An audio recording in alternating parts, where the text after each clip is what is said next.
പുതിയ ചക്രവാത ചുഴി ന്യൂനമർദ്ദമായി ശക്തി പ്രാപിക്കുന്നുവെന്ന് കേന്ദ്ര കാലാവസ്ഥാ നിരീക്ഷണ വിഭാഗത്തിന്റെ മുന്നറിയിപ്പ്. സംസ്ഥാനത്ത് അടുത്ത 5 ദിവസം അതിശക്തമായ മഴയ്ക്ക് സാധ്യത.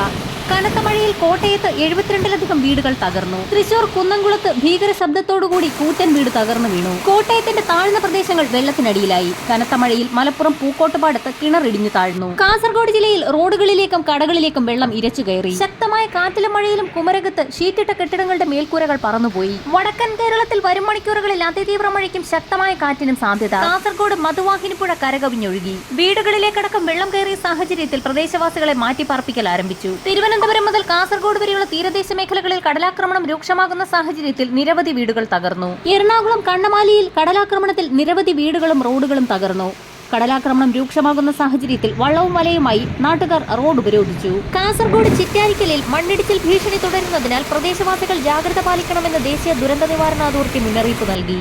കോട്ടയം ജില്ലയുടെ താഴ്ന്ന പ്രദേശങ്ങൾ വെള്ളത്തിനടിയിലായ സാഹചര്യത്തിൽ ജില്ലയിൽ 3 ദുരിതാശ്വാസ ക്യാമ്പുകൾ തുറന്നു. അപകടകരമായ നിലയിൽ നദികളിൽ ജലനിരപ്പുയരുന്ന സാഹചര്യത്തിൽ പത്തനംതിട്ട ജില്ലയിലെ അച്ചൻകോവിൽ, തിരുവനന്തപുരം ജില്ലയിലെ വാമനപുരം എന്നീ നദികളുടെ കരയിലുള്ളവർ ജാഗ്രത പാലിക്കണമെന്ന് ദുരന്ത നിവാരണ അതോറിറ്റി അറിയിച്ചു. അടുത്ത 3 മണിക്കൂറിൽ എറണാകുളം, തൃശൂർ, മലപ്പുറം, കോഴിക്കോട്, കണ്ണൂർ, കാസർഗോഡ് ജില്ലകളിൽ അതിശക്തമായ മഴയ്ക്കും മണിക്കൂറിൽ 50 കിലോമീറ്റർ വരെ വേഗതയിൽ അതിശക്തമായ കാറ്റിനും സാധ്യത.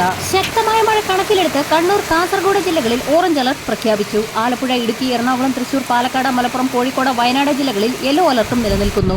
3 ചക്രവാത ചുഴികളുടെ സ്വാധീന ഫലമായും കേരളത്തിൽ പടിഞ്ഞാറൻ കാറ്റ് ശക്തി പ്രാപിക്കുന്ന സാഹചര്യത്തിലും അടുത്ത 5 ദിവസം വ്യാപകമായ മഴയ്ക്ക് സാധ്യതയുണ്ടെന്ന് കാലാവസ്ഥാ നിരീക്ഷണ വിഭാഗം മുന്നറിയിപ്പ് നൽകി. കേരള തീരത്ത് ഉയർന്ന തിരമാലകൾ കാരണം കടലാക്രമണത്തിന് സാധ്യതയുള്ളതിനാൽ പൊതുജനങ്ങൾ ജാഗ്രത പാലിക്കണമെന്ന് ഇൻകോയിസ് മുന്നറിയിപ്പ് നൽകി. വരും മണിക്കൂറുകളിലെ കാലാവസ്ഥാ മുന്നറിയിപ്പുകൾക്കായി ചാനൽ സബ്സ്ക്രൈബ് ചെയ്യാൻ മറക്കാതിരിക്കുക.